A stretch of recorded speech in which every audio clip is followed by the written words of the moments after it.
Welcome to Tenor Tech, where I solve the problems you didn't even know you had.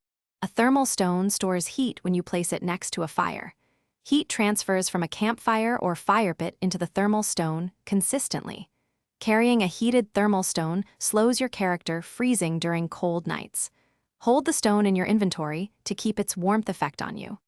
The stone cools gradually when away from heat sources over time. You can reheat it any time by returning it to a fire pit. Managing its charge gives reliable short-term cold protection. Place the thermal stone on the ground adjacent to a campfire to heat it. Expect steady heat transfer while the stone remains in the fire's radius. Pick up the heated stone and keep it in your inventory for passive warmth.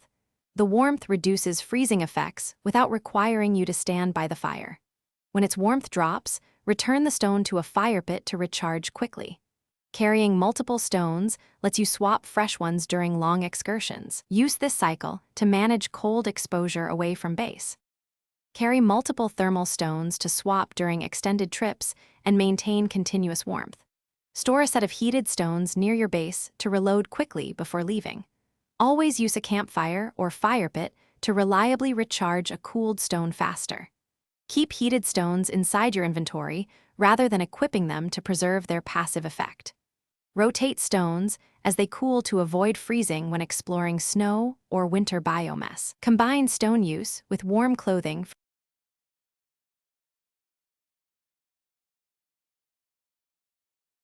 Thanks for watching. Subscribe to keep your life in tune.